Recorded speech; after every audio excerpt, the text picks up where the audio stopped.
स्वागत है आपका भजन माला में। आपके लिए एक ही जगह जहां आपको मिलेंगे सभी प्रकार के भारतीय भक्ति संगीत और भजन। तो अगर आप अपने आध्यात्मिक सफर को संगीत के माध्यम से ऊंचाइयों तक पहुंचाना चाहते हैं, तो हमारे चैनल को सब्सक्राइब करें और भजन माला समुदाय में शामिल हो जाएं। हे गोविंद हे गोपाल, अब तो जीवन हारे,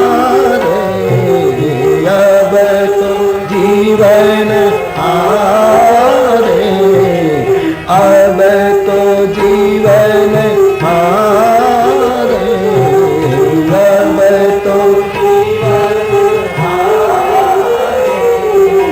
हे गोविंद हे गोपाल, हे गोविंद हे गोपाल, हे गोविंद हे गोपाल। गजेंद्र मोक्ष भागवत का बड़ा अद्भुत प्रकरण। हाथी पानी पीने गया, गज ने पकड़ लिया उसको और जितना बाहर निकलने की कोशिश भीतर भीतर खींचा जा।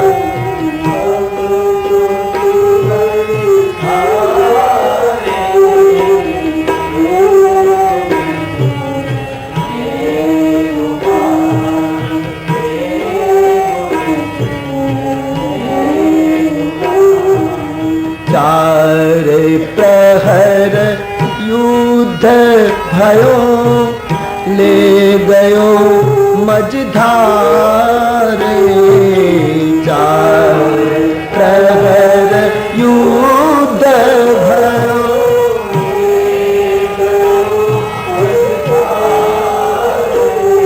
अब नाक कान डूबन लागे, नाक कान डूबन लागे, नाक कान डूबन लागे।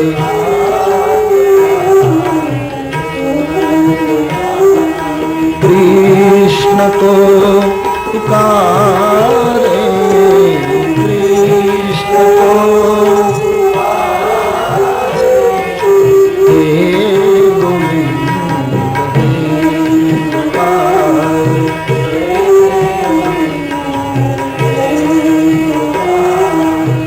द्वारिका में शब्द गयो, शोर भयो भारे।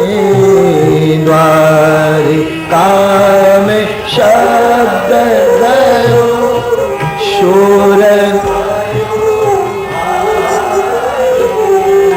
शंख चक्र गदा पद्म, शंख गदा पद्म, शंख चक्र गदा पद्म, शंख।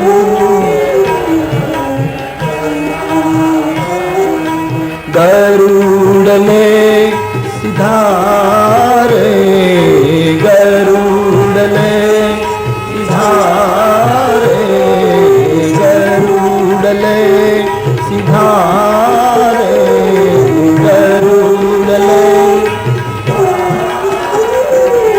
हे गोविंद हे गोपाल, हे गोविंद। अब तो जीवन हारे, अब तो जीवन, अब तो जीवन हारे, अब तो जीवन। हे गोविंद हे गोपाल।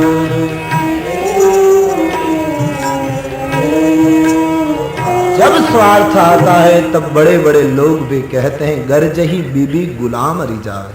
हाँ, परो कूप, तुम कहो तो कूप में गिरो।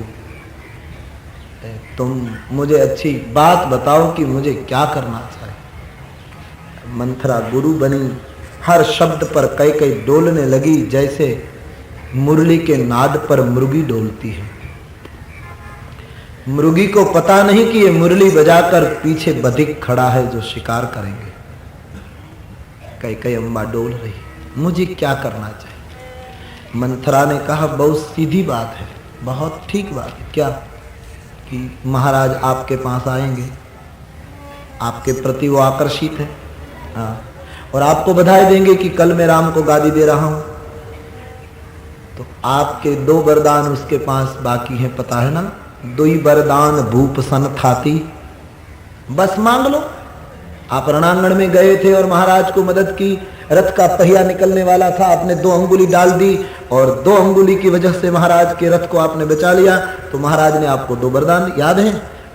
प्रलोभनी लोग होते हैं ना, वो हमको याद ना हो ऐसी बात खुद याद रखते और अवसर पाकर कह देते, ये कर लेना, अब अवसर आया है, बात बना लो।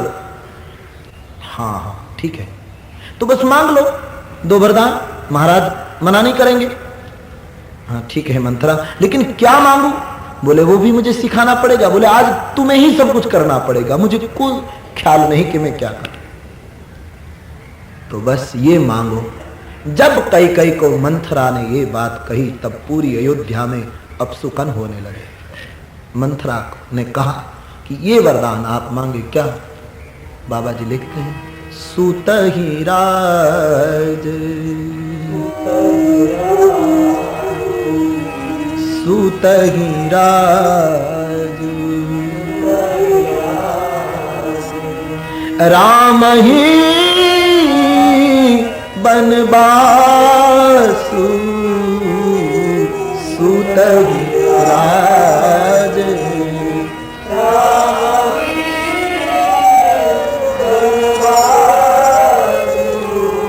ओ देहु लेहु सब सबती हुलासु।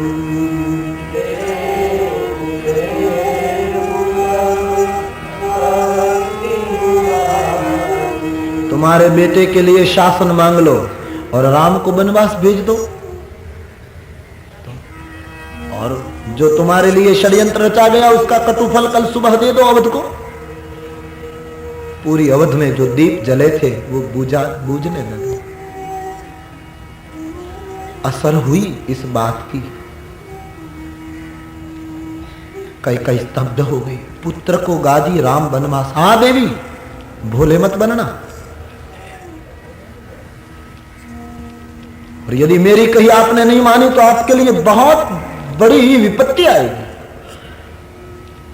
और ध्यान देना, मंथरा ने कैकेयी को यह नहीं कहा कि 14 साल का वनवास मांग। ये 14 साल कहां से टपक पड़ा, वो बड़ा चर्चा का मुद्दा हो गया। क्योंकि मंथरा ने तो ये अंक निश्चित नहीं किया, उसने तो केवल यही कहा सुत ही राज राम ही वनवासु, राम को वनवास। कितनी साल का नहीं बताया। शायद मंथरा चाहती है कि 50 साल, 100 साल, 35 साल, कितनी भी साल का मैं वनवास दूं। वनवास पूरा होते ही राम अयोध्या आएगा। और राम और भरत का भाव ऐसा है कि आते ही भरत सब राम को दे देगा। और 50 साल के वनवास के बाद भी गादी पर राम बैठ सकता है और राम गादी पर बैठेगा तो वो तो दयालु है, मुझे कुछ नहीं करेगा, लेकिन उस वक्त लखन मुझे नहीं छोड़ेगा। तो बेहतर है आजीवन वनवास हो जाए। अंक देना नहीं चाहती है महिला। लोभ क्या नहीं करते, लोभ की विचारधारा क्या नहीं कर सकते। इसलिए वनवासु शब्द का प्रयोग है। 14 साल कैसे आया वो सब संतों के लिए बिलग बिलग अभिप्राय का विषय है। तो अपने बेटे के लिए गादी मांग लो।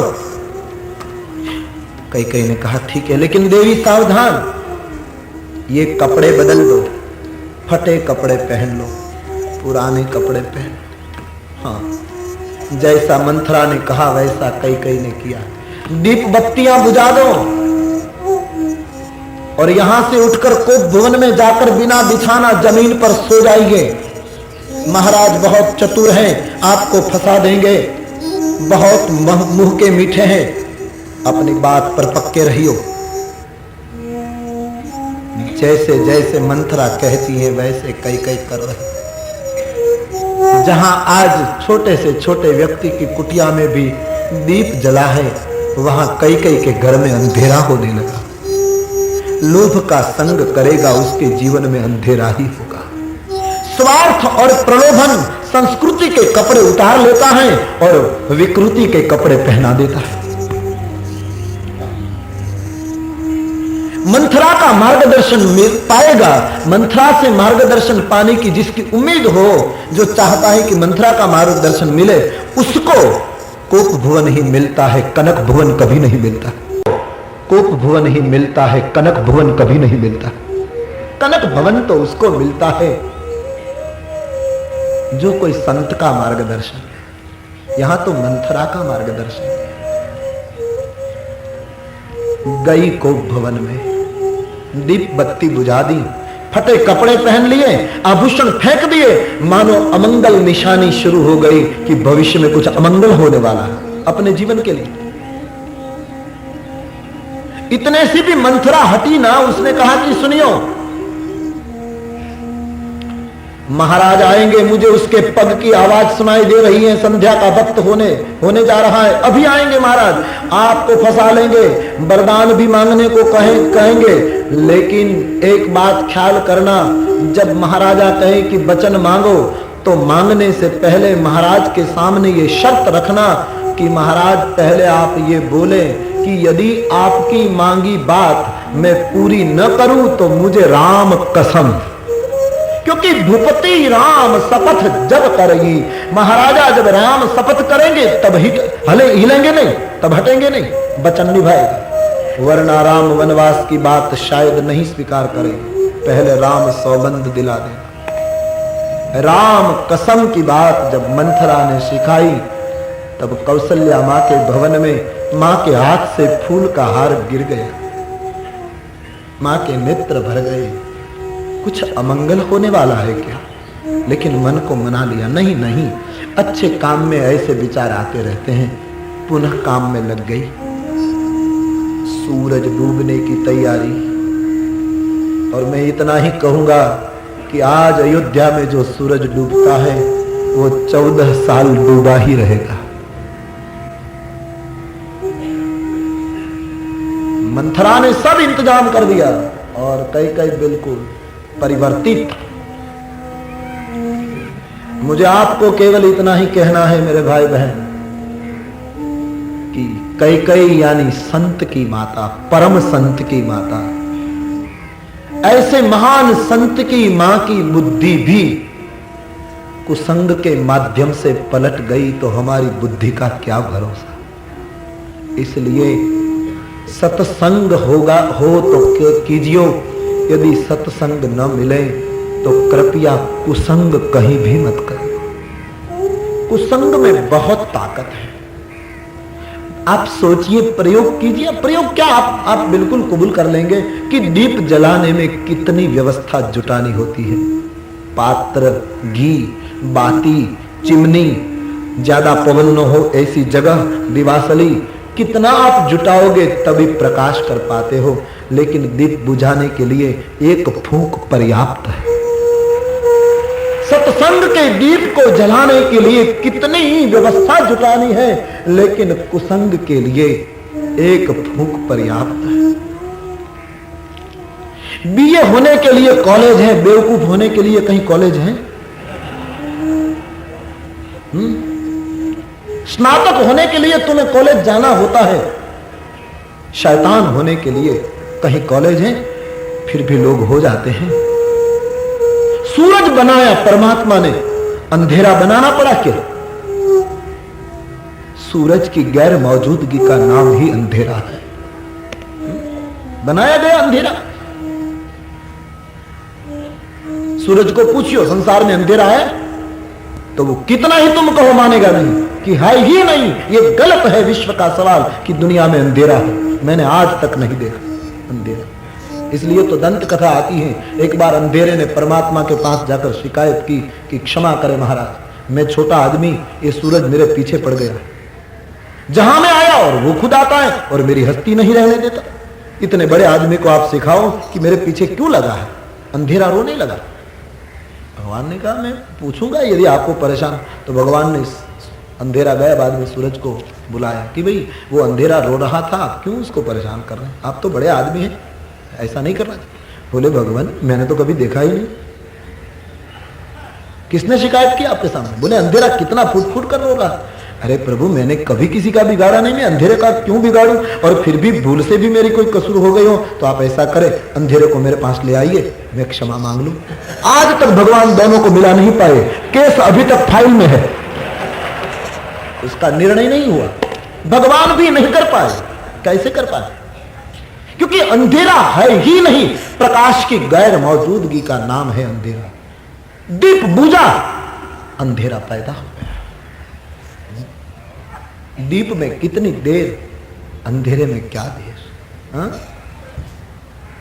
तो कुसंग कितना बड़ा, इसलिए गीताकार गंभीरता से बोले निर्माण मोहा जित संग दोषा अध्यात्म नित्या विनिवृत्त काम द्वंद्वेर विमुक्ता सुख दुख गच्छन्त्यमूढ़ा पदमौ जित संग दोषा, संग दोष से बचे। मैं आपसे इतनी ही प्रार्थना करूंगा, जिसके जीवन का आपको पता नहीं उसका संग मत करना। कुसंग नहीं करना वो बड़ा सत्संग है। मानस में तो कहां तक कुसंग के बारे में लिखा है आप जानते हैं? बारू भल बास नरक करता, बारू भल बास नरक। गोस्वामी जी नहीं बोले, साक्षात सरकार बोले हैं, भगवान बोले हैं, हे विभीषण मेरी राय में नरक में जाना अच्छा, लेकिन दुष्ट संग जनि देव विधाता,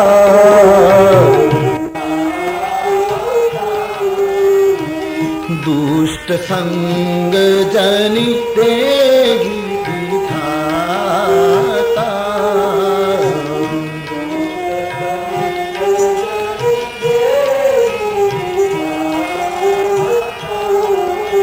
तो प्रथम भगति संतन कर संगा, प्रथम भगति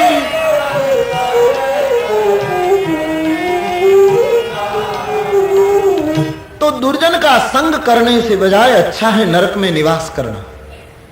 इतना खतरनाक दुष्ट संग बताया। संत का संग करियो, यदि संत का संग न मिले तो दूसरी रति मामा कथा, दूसरी रति मामा कथा प्रसंग यानी शास्त्र का संग करे। व्यक्ति तुम्हें धोखा देता है, शास्त्र कभी धोखा नहीं देता। किसी के जीवन के बारे में आप अनभिज्ञ हैं तो संग न करे, जरूर सेवा करे, दिल मत दे, हृदय मत दे। सत्संग करे, शास्त्र का अध्ययन करे, स्वाध्याय करे, गीता रामायण में ज्यादा समय बिताए। रामायण और गीता तुम्हारी उड़ान बढ़ाए। रामायण गीता मारी अंतर आँखों, रामायण गीता मारी अंतर आँखों, रामायण गीता मारी अंतर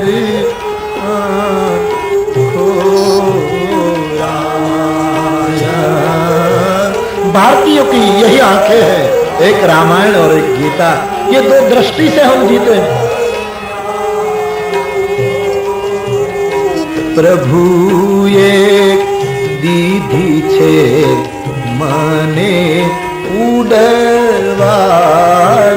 પાંખો પ્રભુએ દીધી છે મને ઉડવાની આંખ મારી ઉઘડે ત્યાં सीताराम देखूं आँख मारी उघड़े त्या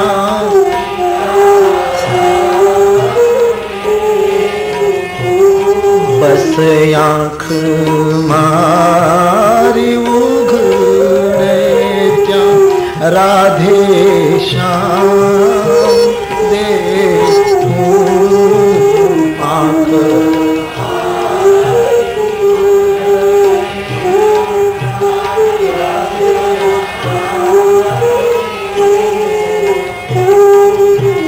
धन्य मारू जीवन कृपा लेखूं धन्य मारू जीवन कृपा गुजराती में है आप समझ सकते हैं राम कृष्ण रसना उच्चारे नित्य राम कृष्ण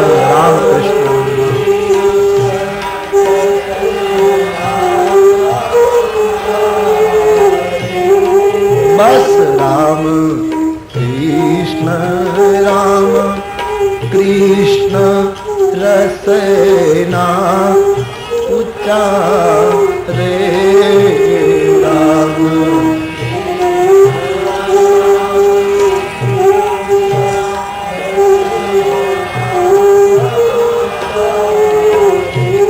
और हरिनो आनंद मारे अंतर आवे हरिनो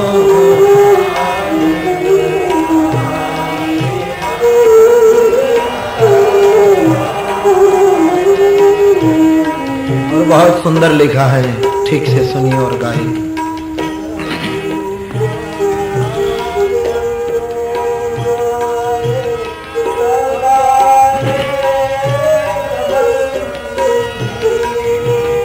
प्रभु ना संतो मारे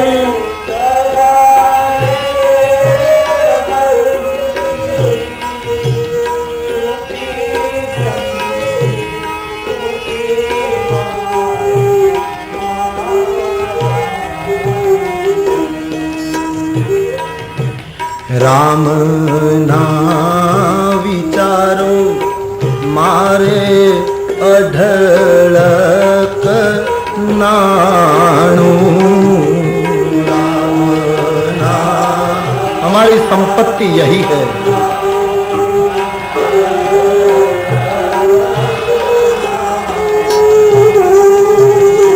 प्रभु ना विचारो मारे अढळक नाणु प्रभु ना विचारो मारे क्यों गाऊं मारे निश दीन राम नू जगाणु गाऊं मारे निश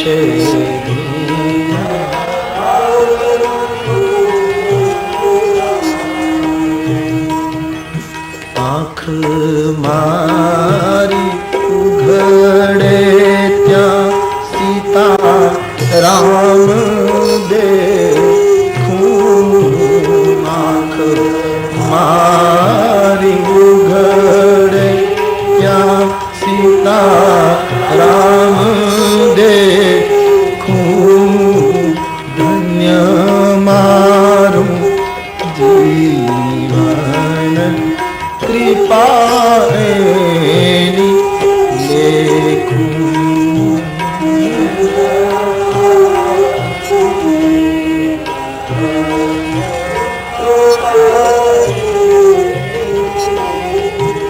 हमारी चर्चा है, कोई यदि संत समझ में न आए तो शास्त्र का संग करना, लेकिन कुसंग मत करना। जित संग दोषा, ठुकराइए भी मत, लेकिन दिल मत दे, हृदय मत दे। उदासीन नित रहिय गोसाई, गोस्वामी जी कहते हैं उदासीन रहना, न स्वीकार न अस्वीकार, उदासीन हो जाना। ठुकराना भी अच्छा नहीं संतों के लदे, दुर्जन हो तो ठुकराने की बात भी संत नहीं सह सकते। उदासीन नित रहिय गोसाई, उदासीन रहे। तो संत की माता की बुद्धि भी कुसंग यदि पलट सकता है तो बहुत सावधान सत्संग करते करते। कह दिया कोप भुवन जाइए। मंथरा द्वार पर खड़ी है, यहां संध्या का समय हुआ और पूरी तैयारी हो चुकी। अब एक ही बात बाकी कि रात्रि पूरी हो जाए और सुबह हो जाए तो राम को राज तिलक हो जाए। महाराज दशरथ जी अति आनंद में डूबे, कैकेयी को खबर देने के लिए आ रहे हैं। सोच रहे हैं कि मैं मेरी कैकेयी को अचानक खबर दूंगा कि कल राम को राज मिल रहा है, वो कितनी खुश हो जाएगी। तो आए आनंद में डूबे, मंथरा खड़ी हैं। महाराज ने पूछा, मंथरी रानी कहाँ? बोले कोप भुवन में। कोप भुवन? महाराज धीरे से रुक गए। कोप भुवन? बाबा जी ने लिख दिया।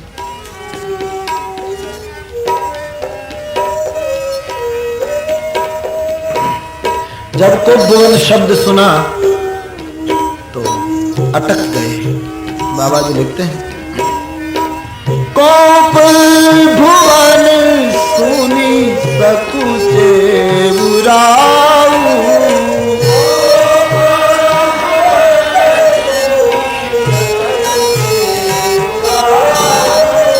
कोप भुवन सुनी सकुचे राऊ।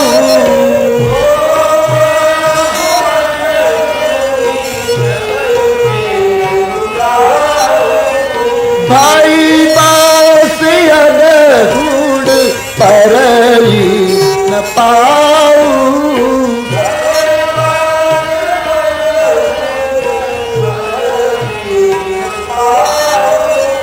भाई बास अनहूड परली न पाऊ।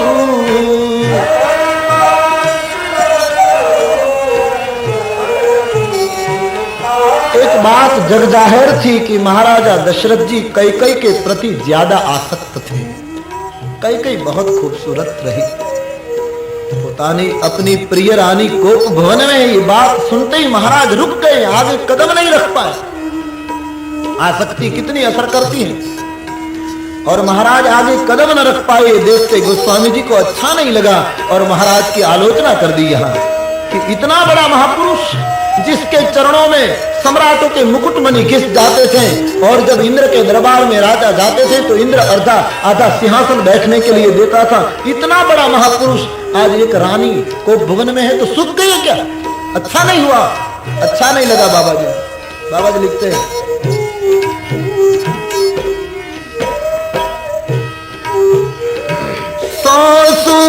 नित्य गए सुखाई,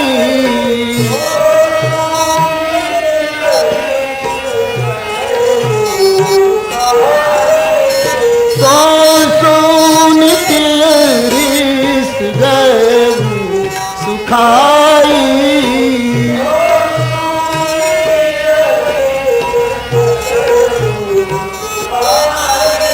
ओ देखा हुकाम प्रताप बड़ाई,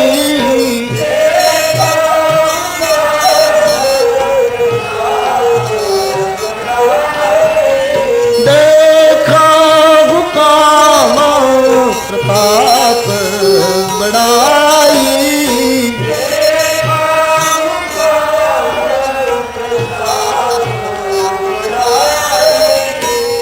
कोप भुवन सुनी सकुचे बुराऊ,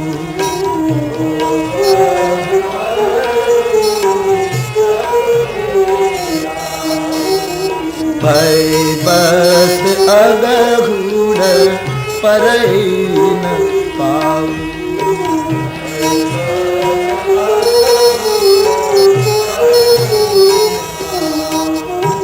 गोप भुवन शब्द सुनते ही महाराज रुक गए। एक नारी की नाराजगी की बात सुनकर इतने बड़े सम्राट स्तब्ध हो गए। गोस्वामी जी ने आलोचना की, देखो काम प्रताप बढ़ाई। कामना की बढ़ाई तो देखो, काम बड़े बड़े को कितना अस्वस्थ बना देता है।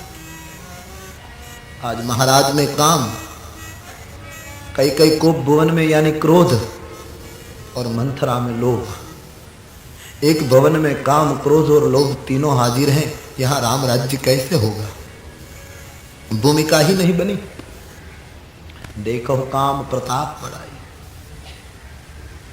नारी के प्रति आसक्ति थी महाराज की, ये आज उसको परेशान कर गई। आगे कदम नहीं रखा। धीरे धीरे गए और बिना बिछाना कई कई धरती पर सोई है। महाराज ने जाकर कई कई के शरीर पर हाथ रखकर पूछा है, के ही है तू रानी रिसानी पर सत पानी पति ही निवार। के ही है रानी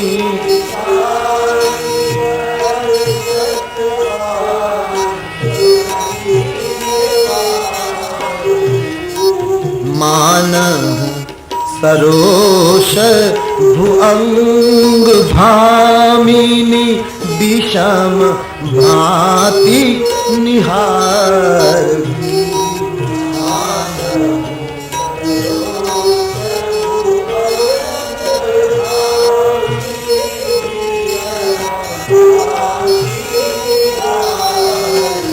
स्पर्श करके महाराज ने पूछा, रानी तुम क्यों रिसाई?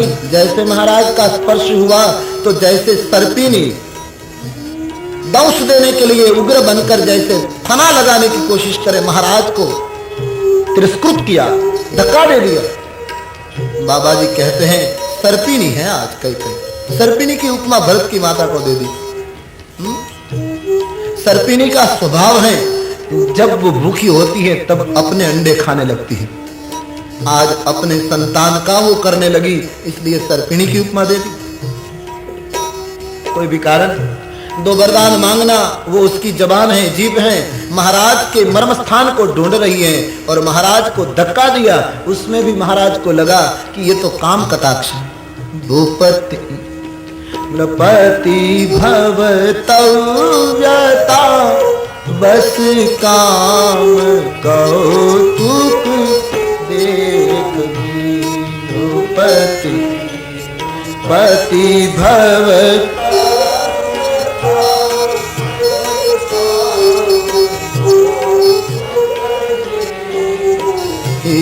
के ही तू रानी रिफानी पर सत पानी पति ही नेवार।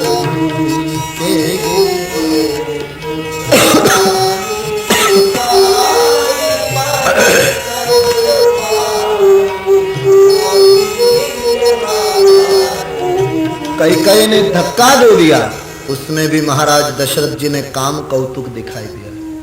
अब राम राज्य कैसे हो? जिसके घर 4 बेटे ब्याह कर बैठे हैं, पुत्र वधुएं घर में हैं, जिसके बाल सफेद हो चुके हैं, 4 पुत्र वधु घर में, और इतना बड़ी उम्र वाला पिता अपनी रानी में काम कौतुक देखे, वो कहां तक भद्र लगता है। एक पुत्र बहू हो, मैंने कल भी कहा, तो माता पिता को वानप्रस्थ हो जाना चाहिए। यहाँ 4 पुत्र वधुएं घर में बैठी हैं, बाल सफेद हो चुके हैं, और फिर भी वो काम कौतुक देखे जा रहे हैं। जहां इतनी उम्र में भी काम कौतुक की बात हो, वहां राम राज्य कभी नहीं हो सकता। महाराज कितने आसक्त रहे हैं, और ये आसक्ति का प्रमाण आगे लिखा गया। बहुत बोले महाराज, आप उनके शब्द लीजिए। बार बार कहराऊ सुमुखी सुलोचन पिक बयने, कारण मोहि सुना, गजगामिनी निज को पकड़। बार बार कई को कहे, हे सुमुखी, हे सुलोचनी, हे पिकबैनी, हे गजगामिनी। देखिए कितने आसक्ति है। हाँ? बाल सफेद हो जाए, घर में पुत्र वधू ये हो और वडील अपनी पत्नी को कहे, हे गजगामिनी, कैसा लगेगा? शोभास्पद लगता है? पूरा मकान शर्मिंदा हो जाएगा, जड़ भी शर्मिला हो जाता है। ये बोलने की एक अवस्था होती है युवा वय में, लोग बोले ठीक है पत्नी के बारे में, सुमुखी, सुलोचनी, पिकबैनी, लेकिन बुढ़ापे में कोई पत्नी को कहे हे गजगामिनी तो अच्छा नहीं लगता। लेकिन इंसान के मानस पर जब कामना का शैतान सवार होता है तब उसको पता नहीं लगता कि मैं कौन शब्द का उच्चार कर रहा हूं। महाराज दोषी नहीं, उसके मानस में जो नशा चढ़ा है कामना का, उसी का बार बार कह रही, इतने से रुके ना, कहने लगे कई को, तुम कहो तो रंक को राजा बना दो, तुम कहो तो राजवी को देश निष्कासित कर दो। तो मुझे लगता है हमारे बाबा जी गोस्वामी जी को भवन के एक कोने में बैठे बैठे लिखते होंगे। तो गोस्वामी जी को हंसी आ गई होगी कि महाराज कह रहे हैं रंक को राजा बना दूं, और अपने बेटे के लिए घोषणा की वो भी पूरा नहीं कर पाएंगे, और जाहिरात करते हैं रंक को राजा बना दूं। जिसको आसक्ति होती है वो ऐसा बोलते हैं, मैं तेरे लिए ये करूं, मैं तेरे लिए ये करूं। तुम कहो तो किसी की सर काट दो। कौन है ऐसे दो सर वाला जिन्होंने तेरे सामने अंगुली उठाई?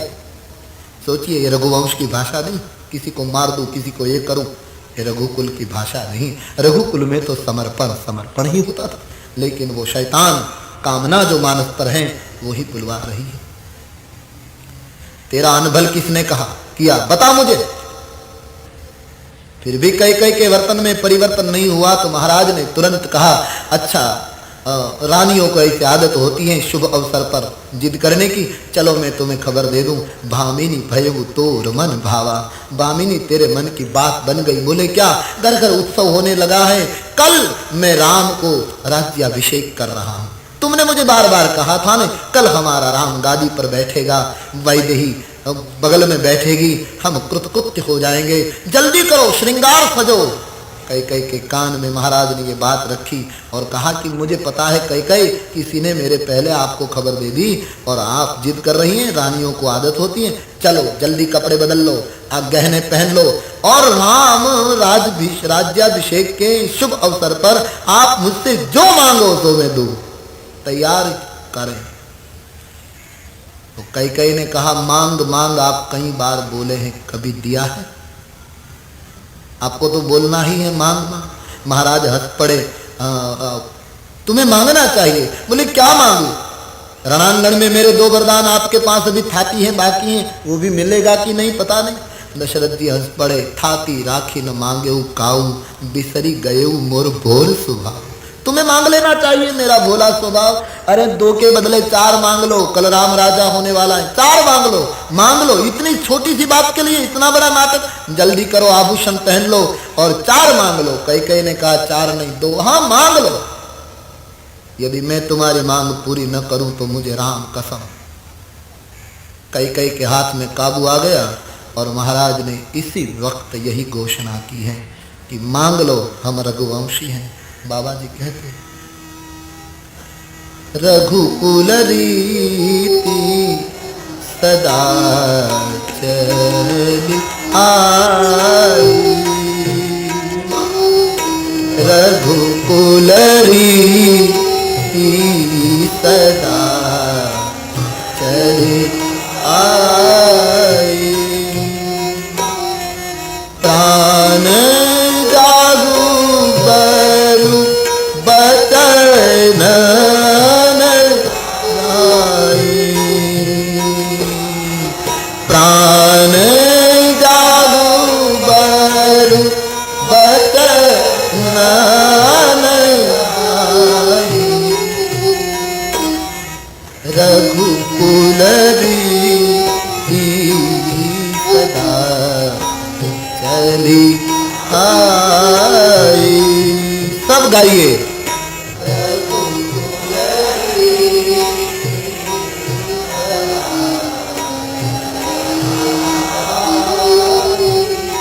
ये विश्व प्रसिद्ध चौपाई है बाबा की।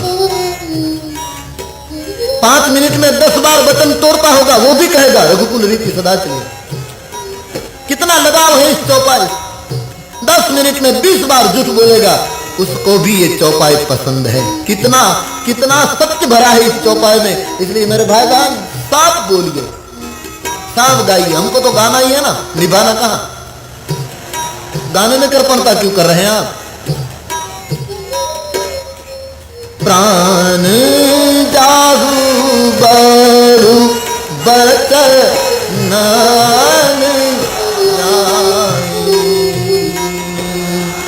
प्राण जाहू बरु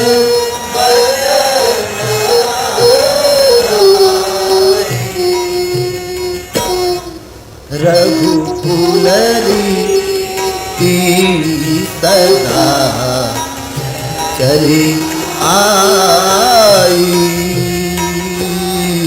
रघुकुल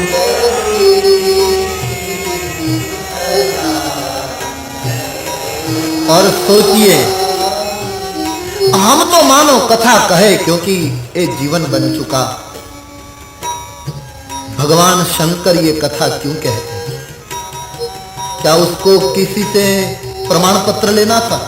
फूलहार पहनना था शंकर जी को? संसारियों से कुछ लेन देन थी उसकी? फिर भी कथा कहते हैं क्यों? कि जिस कुल की ऐसी रीति है जहां प्राण चला जाए वचन ना, उसकी कथा गाई जाए। अद्भुत है रघुकुल, अद्भुत है। ऐसा कुल विश्व में नहीं हुआ, न होगा रघुकुल। आज तो दशा यह आ गई कि ये चौपाई को पलट कर गानी पड़े। सब गाइएगा मेरे साथ। और सच्चा गाने में हरकत क्यों? मैं पहले गाऊं, बाद में आप गाइए। हम कुल रीति सदा चली आई।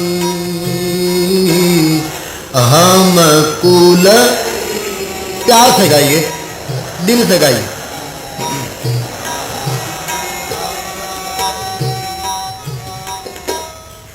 बचन जाहू बरु प्राण जाए। गाइए।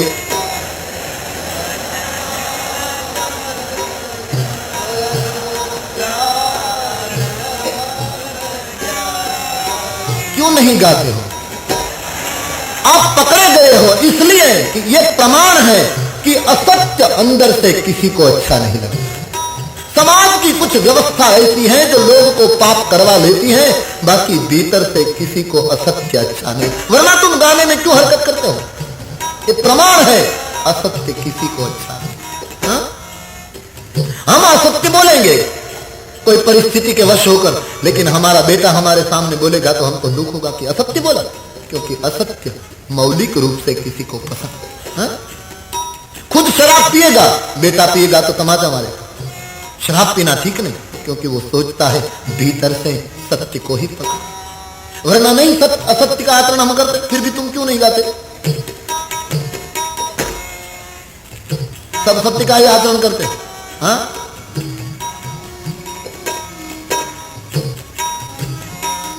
फिर भी नहीं गाते। इसका मतलब यह है कि असत्य अच्छा नहीं। जीव का स्वभाव ही सत्य है, भीतर का मौलिक रूप ही यही है।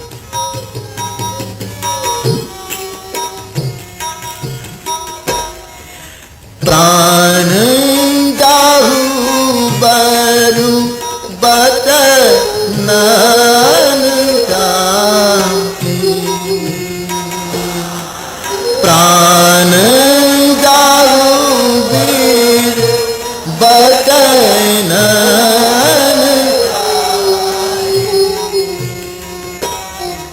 रघुकुल रीति सदा चली आई। रघुकुल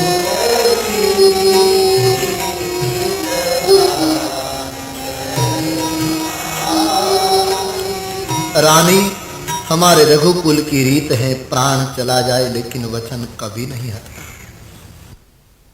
कई असत्य के समान पाप नहीं है। हम रघुवंशियों ने सूत्र के रूप में पहले से स्वीकार ली है बात कि कितनी ही गुंजा एकत्रित की जाए, चलौठी एकत्रित की जाए, लेकिन वो कभी हिमालय नहीं हो सकती।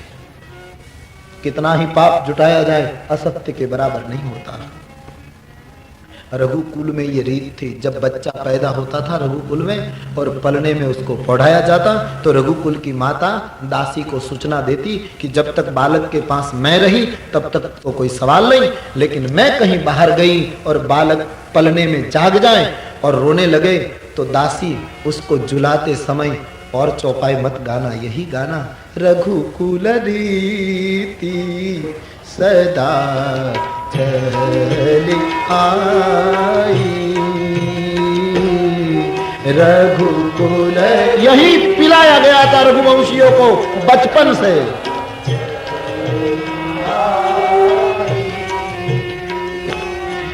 नहीं असत्य समता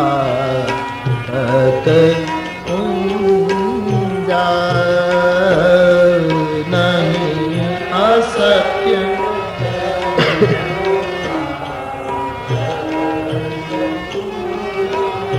बचपन से ही लौरी में यही सुनाया गया। तब रघुवंश में इतने नरपुंगव मेरे भाई बहन अपने छोटे छोटे बच्चे को पलने में पढ़ाकर रामायण की चौपाइयां और गीता के मंत्र सुना रहे। देखिए भविष्य का भारत क्या होगा। ये आज से शुरू करना पड़ेगा। आज दुख के साथ कहना होगा कि कुटुंब संस्था विफल होती जा रही है समाज में। बालक मानो छात्रालय में रहता हो ऐसे कुटुंब में रहता है। न माँ बाप को फुर्सत है संस्कार देने की, न गीता रामायण का स्वाध्याय कराने की। बालक अपने भविष्य के पर चाह रहा है। शिक्षण संस्था विफल हो गई, शिक्षण कुछ दे नहीं पाया। वकील और डॉक्टर पैदा कर पाया, विवेकानंद और स्वामी राम तीर्थ पैदा नहीं कर पाया।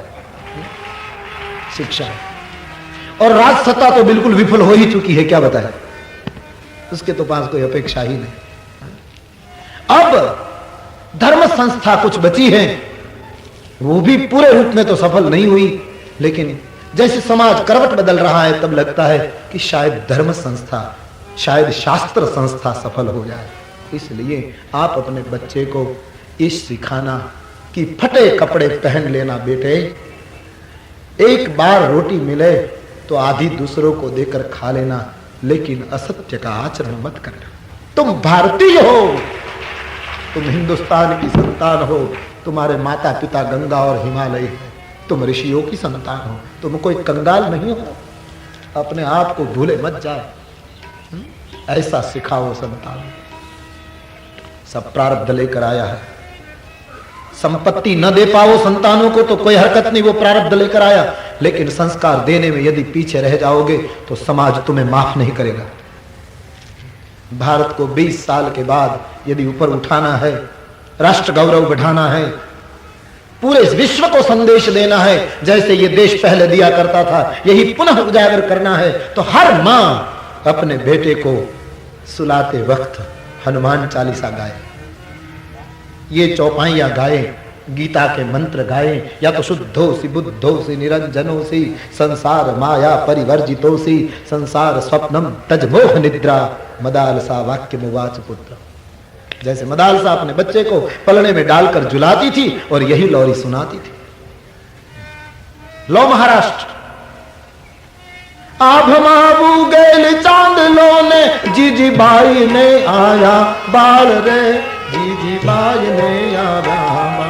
एक शिवाजी यदि पैदा नहीं होता, एक महाराणा प्रताप यदि इस देश में नहीं पैदा हुआ होता, तो आज हमारे भाल में तिलक नहीं होता और कंठ में यज्ञोपवीत नहीं होती, शास्त्र की कथाएं नहीं होती।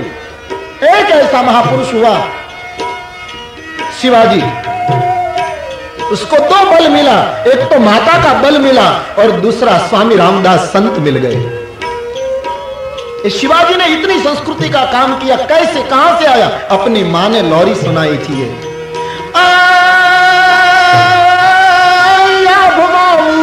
चांद लोने जीजा बाई ने आया बाल रे, जीजी बाई ने आया। शिवाजी ने नींद रुनावे माता जी जी बाए झूलावे, शिवाजी ने नींद झूलावे, माता जी जी बाए झूलावे, ए शिवाजी ने नींद झूलावे, धड़ण डूंगरा डोले, शिवाजी ने नींद झूलावे। शिवाजी ऐसा महान हुआ क्यों, कैसे? उसकी माता ने क्या किया था?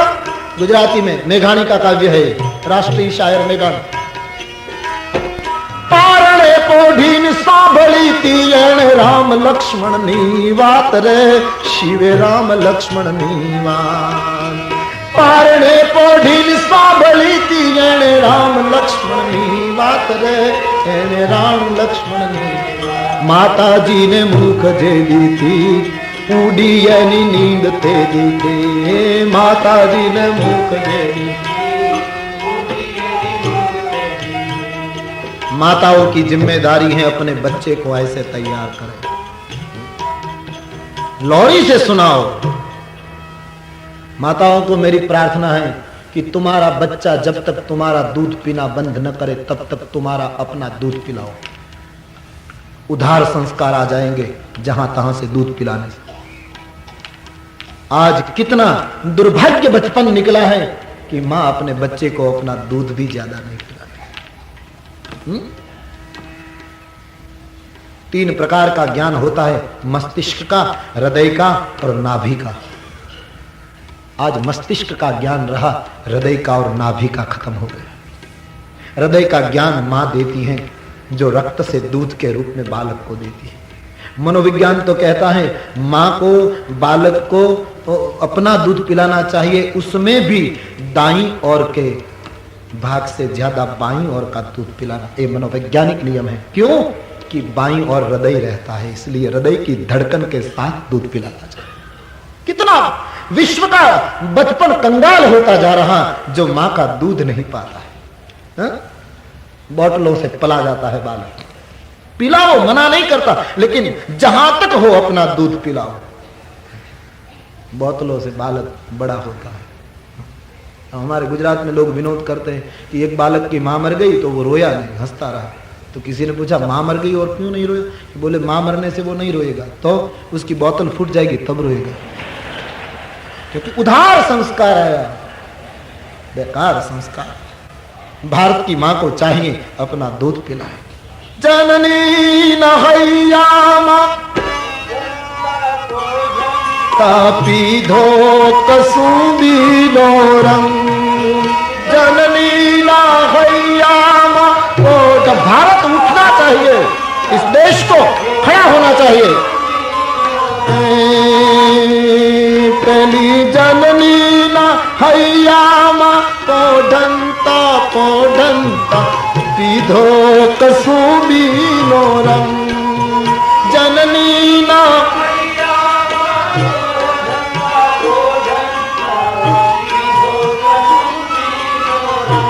एना धोड़ा धावण केरी धाराए धाराए घोड़ो कसुंबी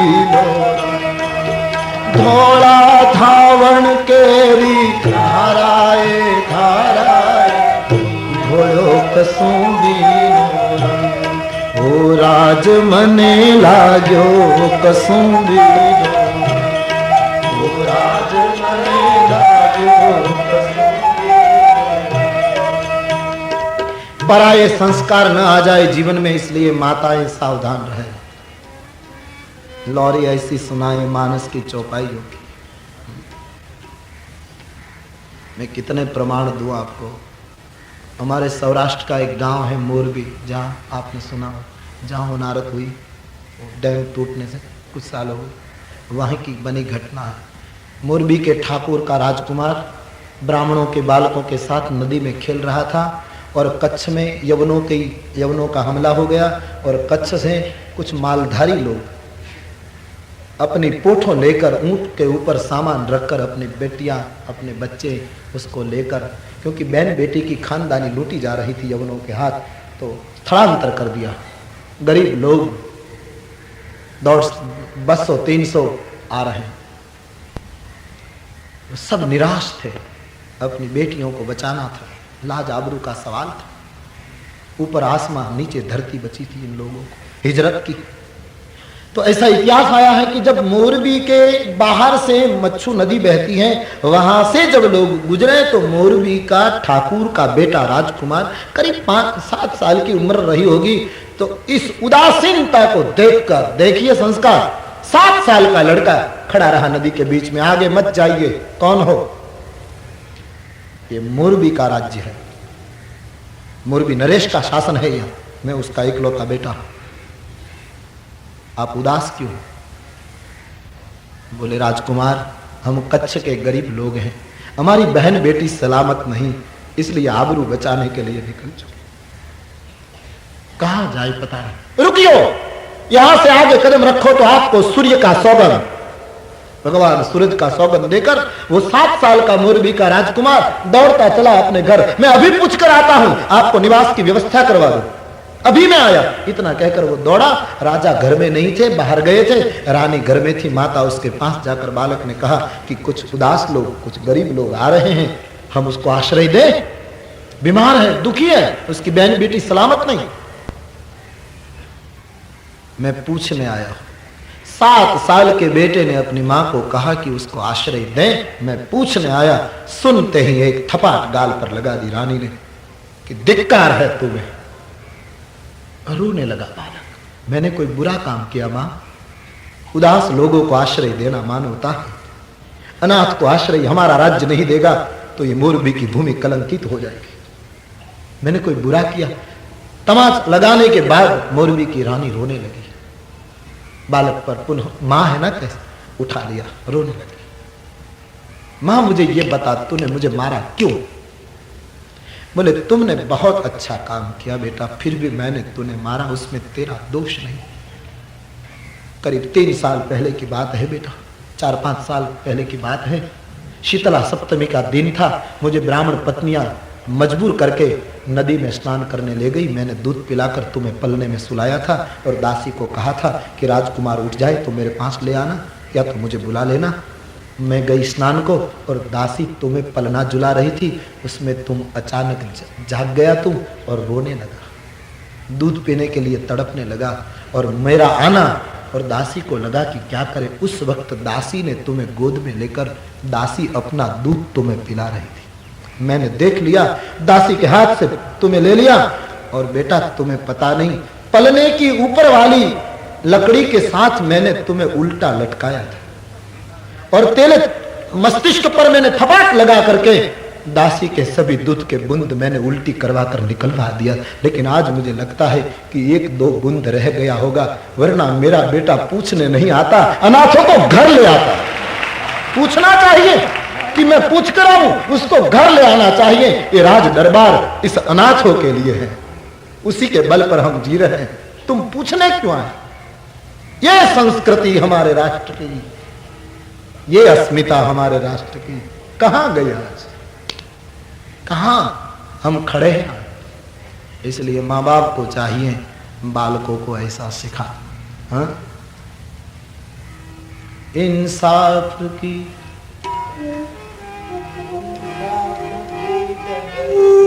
बच्चों दिखाओ चल, ये देश है तुम्हारा, नेता तुम्ही हो कल के, इंसाफ की जगह से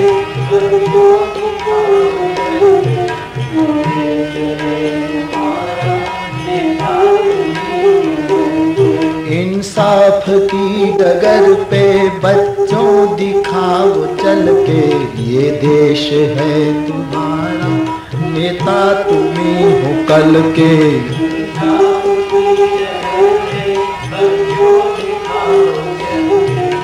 और सावधान, रास्ता बड़ा कठिन है, चलना संभल संभल के, रास्ता बड़ा कठिन है, चलना संभल संभल के, ये देश है तुम्हारा, नेता तुम्ही हो कल के, ये देश है तुम्हारा। तो रघुवंश के बालकों को यही चौपाइयां सुनाई जाती थी। नहीं असत्य सम पातक पुंजा। कहे असत्य जैसा कोई पाप नहीं। और हमने पहले से कबूल कर रखा है देवी। बाबा जी कहते हैं सत्यमूल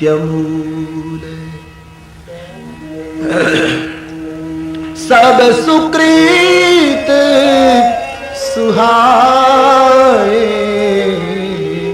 सत्यमूल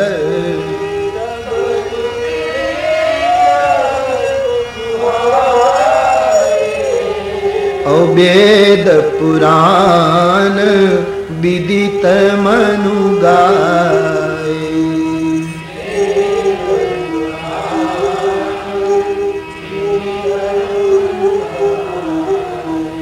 वेद पुराण और स्मृतिकार ने भी गाया है सत्य मूल है। इसलिए कई में सत्य की घोषणा करके, रघुकुल की परंपरा का गान करके, राम की कसम खा करके तुम्हें कहता हूं 2 के बदले 4 मांग लो, लेकिन श्रृंगार सजो।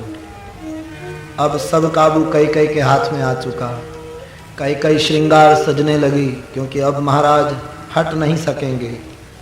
और श्रृंगार ऐसे करने लगी, बाबा जी ने उपमा दी भूषण सजती बिलो की मृग मन हूं किराती निफंद। कि क्या होगा, रात्रि का समय है, पूरी अयोध्या में जय जयकार हो रहा है, कल कब हो, और किसी को पता नहीं कि कोप भुवन की 4 दीवारों के बीच में क्या घटना घटी जा रही। महाराज दशरथ जी कई के पास, कई उसके पास आई, और श्रृंगार सजने के बाद वो अपनी मांग रखने के लिए तैयार। कई वरदान मांगती है, प्रसिद्ध चौपाई।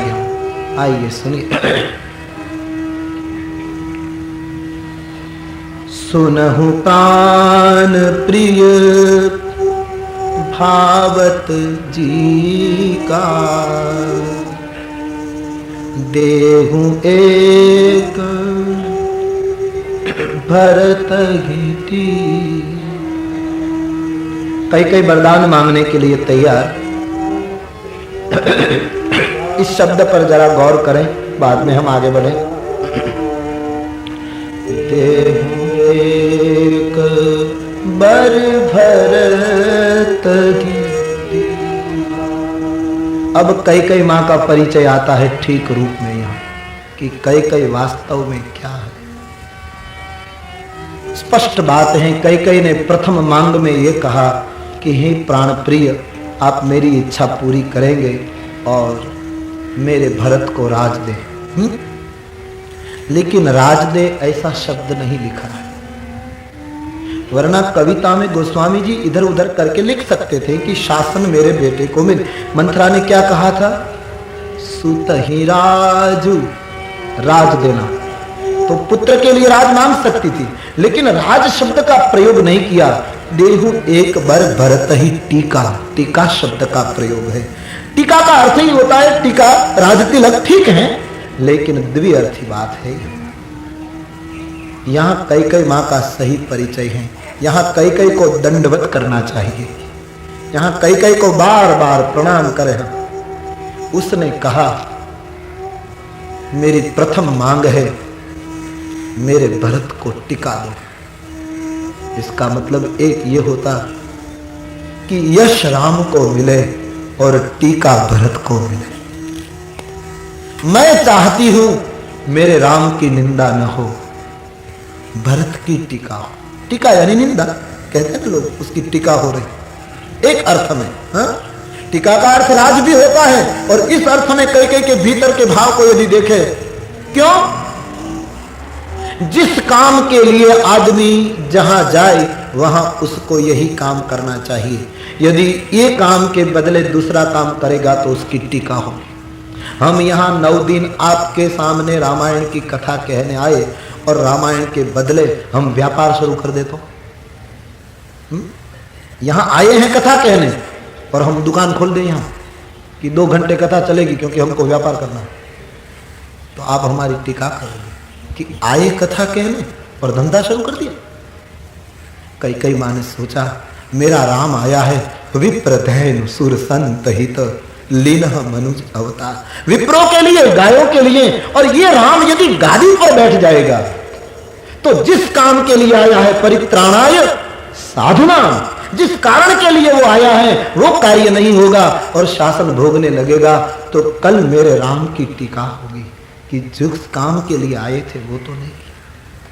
तो भले ही दुनिया मुझे पापी नहीं कहे, भले ही मुझे दोष दे, भले ही मुझे कोई न समझे, लेकिन राम को वन दे दूं, जिस काम के लिए आया है वहां उसको भेज दूं और भरत के लिए राज मांगू, ताकि मेरे बेटे की टीका भले हो लेकिन मेरे राम की निंदा कभी मत हो, मेरे राघव की आलोचना कभी नहीं होनी चाहिए।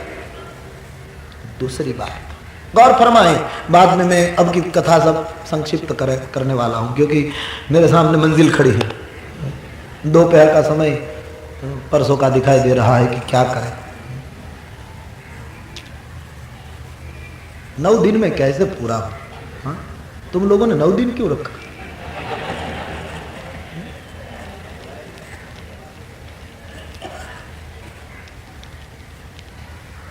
मैंने दिया ही 9 दिन, तुमने तो शायद ज्यादा मांगा। कहीं किधर किधर जाना है क्या बताए, बदलते फकीरों का हम वेश गालिब, जमाना ये अहले वतन ढूंढते हैं, नीर नदियों ना थाऊं हमारे क्या ही ना रुकाओ, एक काम पूरा दूसरा काम वहां पूरा तीसरा, नदी की तरह। खैर फिर भी महत्व की बातें करते जा रहा हूं और क्या करें।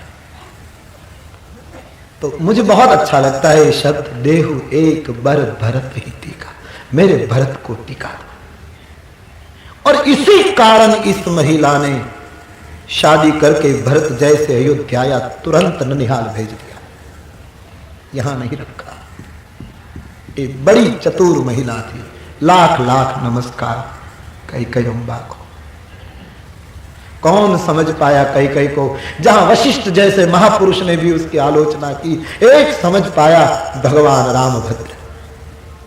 निषाद ने कितनी आलोचना की कैकेयी की, वशिष्ठ जी ने भी आलोचना की, लेकिन चित्रकूट की तलेटी में जब सभा हुई और सब लोग कैकेयी को आलोचना करने लगे, तब प्रभु रोने लगे। बस बस अब ज्यादा मत बोलो, अब हद हो रही, गुरुदेव क्षमा करना, लेकिन आज मुझे कहना पड़ेगा कि दोष देगी जननी जड़ तेरी, मेरी मां को जो दोष देगा वो जड़ है, उसका क्या दोष? देहु एक बार भरत ही टीका। उसको पता था कि भरत की निंदा होगी, कि कौन बेटा नहीं चाहता शासन, अपने बड़े भाई को बंद दिलवाया और खुद ने शासन ले लिया, तो भले ही आलोचना मेरे बेटे की हो, लेकिन मेरा राम दुनिया में उजागर हो जाए, जिस काम के लिए आया वही काम के लिए भेज। दूसरी बात, महाराजा दशरथ जी ने कौशल्या को नहीं सुनाई थी बात, लेकिन कैकेयी को जरूर सुनाई थी। कौशल्या को नहीं कही, कैकेयी के प्रति महाराजा दिल खोलकर सब कह देते थे, कौशल्या के प्रति वो नहीं कहते। कौशल्या भाव मूर्ति है, शायद सह न पाए इसलिए भी। तो श्रवण बालक को जब तीर मार दिया धोखे में, और श्रवण के माता पिता ने शाप दे दिया दशरथ जी को कि पुत्र विरह में तुम्हारी मौत होगी, ये बात दशरथ जी ने कैकेयी को कही थी कि मुझे ऐसा शाप लगा है, पुत्र विरह में मौत होगी। तब से कैकेयी दुखी थी कि पुत्र विरह में मौत, ये तो दो रीत से हो सकती है। एक तो पुत्र की गैर मौजूदगी हो जाए और बाप मर जाए, और यह भी हो सकता है कि पुत्र के विरह में मौत हो, इसका मतलब यह भी हो सकता है कि पहले 4 बेटे मर जाएं और उसके बाद उसके बाप की मौत हो। तो कहीं ऐसा न हो कि मेरे 4 पुत्र मर जाएं और शाप के अधीन महाराज की मौत उसके बाद हो। इसलिए ऐसा विरह करवा दिया जाए कि 2 को ननिहाल भेज दिया जाए और 2 को वन में भेज दिया जाए, इसमें उसकी मौत हो जाए। मेरी मांग का सिंदूर चला जाए तो मुझे चिंता नहीं, लेकिन उर्मिला, श्रुति और मांडवी और मेरी वैदेही का सिंदूर खत्म न होना पाए। मैं विधवा हो जाऊं सह लूंगी, लेकिन मेरी 4 पुत्र वधुएं कल विधवा हो जाए शायद, कि वो मैं नहीं देख सकती, इसलिए बड़ी अक्लमंद ये माँ 2 को ननिहाल और 2 को वन में, क्योंकि जानती थी कि राम को वन दूंगा तो लखन रहेगा ही नहीं, तुरंत जाएगा। तो ये भी कारण था। तीसरा कारण,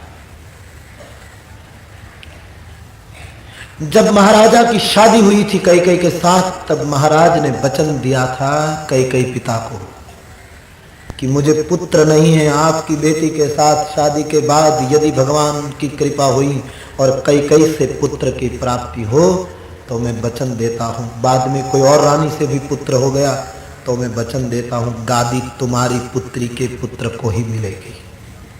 कैकेयी को लगा कि महाराजा ने मेरे पिता को वचन दिया है गादी मेरे बेटे को, मैं नहीं चाहती कि भरत को गादी मिले, राम को ही मिलनी चाहिए, वो बड़ा है, लेकिन मेरे पिता को मेरे पति ने ऐसा वचन दिया है, रघुवंशी वचन तोड़ देगा तो क्या होगा, कुछ ऐसा करो कि मेरे पति का वचन निभ जाए, क्योंकि रघुकुल रीति सदा चली आई। दुनिया कल आलोचना न करे कि दशरथ वचन भ्रष्ट, मेरे पति की निंदा न हो, भले मेरे बेटे के लिए राज मांगू, भले ही दुनिया मुझे स्वार्थी कहे कि अपने बेटे के लिए सब किया, भरत के लिए भले लोग कहे, मेरे लिए भले कहे, लेकिन कम से कम रघुवंश का वचन तो निभ जाए। वो नहीं जानती होगी दूध पिलाकर बड़ा किया भरत को, वो नहीं जानती होगी कि कितना ही करूं ये बेटा कभी गादी पर बैठने वाला नहीं, उसने मेरा दूध पिया। वे कोई स्वार्थी मां का बेटा नहीं, वो कैकेयी का बेटा, वो जानती थी। फिर भी सोचा कि मैं भरत के लिए ये प्रसंग खड़ा करूं तो आलोचना भरत की होगी और राम पितृ आज्ञा पालक माना जाएगा, उसके मंदिर बनेंगे, उसकी आरती उतरेगी, गांव गांव उसकी कथा गाई जाएगी। इसलिए कैकेयी भरत के लिए टीका मांग रही है। टीका शब्द में हमको ऐसा लगता है कि शायद ये भाव, और बिल्कुल ठीक लगता है। तो दे सुनहु प्राण प्रिय भावत जी का, देहु एक बर भरत ही। तो पहली मांग मेरे भरत को टीका में, शासन के नाम पर टीका मांग ली है, आलोचना मांग ली है। और आप रामायण जानते हैं ना, आप पढ़ते हैं अक्सर कि कैकेयी को जो करना था वो कर लिया, बाद में वो कभी बोली है रामायण में, कभी बोली, बस जितना करना था कर लिया, बाद में माउंट पकड़ लिया पूरे रामचरितमानस। जिसको जो कहना सो कहो, मैं सहूंगी, अब मुझे बोलना कुछ नहीं, क्योंकि मैंने जो किया वो मेरा राम जानता है। मांगहु दूसर बर कर जोरी, पुरबहु नाथ मनोरथ मोर। यहां कैकेयी आक्रामक नहीं दिखाई दे रहे, महाराज वचनबद्ध हो चुके और कैकेयी के पहले के स्वभाव के अनुकूल वो नहीं दिखाई देती। यहां बिल्कुल विनम्र है, बिल्कुल भीतर से दुखी है। एक और राम को वनवास उसको देना है यश दिलाने के लिए, भरत को भले ही टीका मिले। दूसरी ओर दुख भी होता है कि राम बन जाएगा तो हम क्या करें, वेदना भी है, इसलिए वो रोती हुई बोली है। आंख से अश्रु नहीं आने दिए इस माता ने, लेकिन भीतर से बहुत रोई, रोती हुई बोली, मांगहु दूसर बर कर जोरी। मैं हाथ जोड़कर मांगती हूं, क्या मतलब कि आपके दिल में दया आ जाए तो दया छोड़कर कठोर बर जाना मेरे लिए। मैं भीख मांग रही हूं, मेरी इच्छा पूर्ण करना। मैंने जानबूझकर कदम उठाया है। और दूसरा वरदान जब मुंह से निकला है, तापस बेश विशेष उदासी, 14 बरिस राम बनवास। भरत को शासन और तपस्वी का वेश लेकर, उदासीन बनकर राम 14 साल के लिए वनवासी हो। सोचिए, कुभाव होता तो मंथरा की कही नहीं करती। मंथरा ने कहा था, सूत ही राज राम ही बनवासी। राम को वनवास इतना ही बोलती, आजीवन वनवास कर देती, लेकिन कहा नहीं 14 साल, क्योंकि 14 साल में तो सब ठीक हो जाएगा। राम जिस कारण के लिए आए हैं, विप्र धर्म सुर संत हित लीन्ह मनुज अवतार, वो 14 साल में सब हो जाएगा। इसलिए 14 साल की अवधि लगाई। एक संत कहता है 14 साल की अवधि इसलिए कि प्रभु प्रेरणा से मां को पता लग गया था कि रावण की उम्र 14 साल ही बाकी है। एक संत कहता है अयोध्या की जो राजगादी है उसके सोपान 14 थे। 14 सोपान पर कदम रखने के बाद वहां बैठा जाता। हर रघुवंशी राजा तुरंत चढ़कर बैठ जाता था, इसलिए रघुवंश का राज्य हुआ, राम राज्य नहीं हुआ। राम को कैकेयी ने सोचा कि 14 साल वन में रहकर एक एक साल में सही अर्थ में राम राज्य का एक एक सोपान चढ़ा जाए। गुहराज को गले लगाने से प्रथम सोपान का आरंभ होता। राम राज्य ऐसे आएगा, दिन से लगाकर बाद में दूसरा, तो 14 साल इसलिए। या तो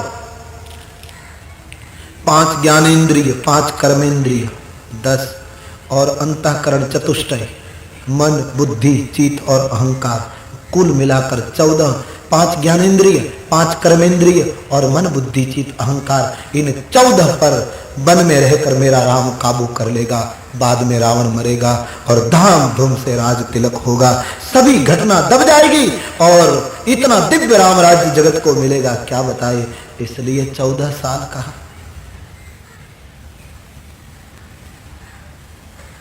कोई भी कारण लिया, लेकिन बहुत दुख के साथ मांगा होगा। तापस वेश विशेष उदासी, 14 बरिस राम बनवास।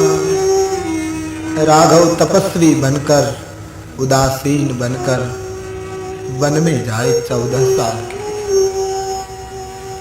दशरथ जी के कान में जब ये शब्द आए, सर दुनाने लगे। कैकेयी, तुम क्या मांग रही हो? हाँ महीपति, डीले मत होइए। दरों दीवारों से यही चौपाई महाराज के कान में गुंज रही है। तापस वेश विशेष उदासी, 14 बरिस राम बनवास। कान पर हाथ रख देते हैं, सहा नहीं किया। क्या सोचा था, क्या हुआ? कैकेयी, तुम बार बार राम को प्रेम करती थी, तुम ये क्या कर रही हो? मैं भरत को अभी बुलाकर कुछ दिन में गादी सुप्रत करता हूं, लेकिन ये दूसरा वरदान। हाँ महाराज, अब कैकेयी को लगा कि मुझे कठोर बनना पड़ेगा, तो जानबूझकर नाटक किया है कठोर बनने का, क्योंकि वरना मुश्किल। कहीं मुझे मना न ले, कहीं मेरा वात्सल्य मेरी बुद्धि पर सवार न हो जाए और मैं जो करना चाहती हूं वो न कर पाऊं, शायद ऐसा न हो। इसलिए वात्सल्य को पूरा दबाया है और कठोरपन हो गई। महाराज, आपको वचन निभाना चाहिए, आप रघुवंश मनी। किसके बल कह रहे थे? मांग मांग। भरत आपका बेटा नहीं, ये सब ऊपर के शब्द है। आपका बेटा नहीं भरत, मैं आपकी रानी नहीं, मुझे बाजार से खरीद कर आप ले आए हैं। भरत की रावुर पूतर होगी, आने मोल बेचाही की मोल। मुझे खरीद कर ले आए हैं आप। इतना अंतर भरत में और राम में। आपको राम को गादी देने की बात करने आए तो आपके पैर जमीन पर टिकते नहीं थे, और भरत का शासन मांगा तो अबला की तरह रोने लगे। इतना भेद। जब कैकेयी ने ये बात कही भेद, तब दशरथ जी कांप गए। कैकेयी बस सुन, फिर कभी ऐसा मत बोलना। क्या? बहुत सुंदर बोले, मोरे राम भरत दुई आँखी,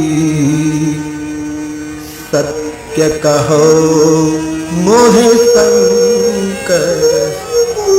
तीन नेत्र वाले का सौगंध खाकर कहता हूं, भरत और राम मेरी दो आंख हैं, कोई भेद नहीं।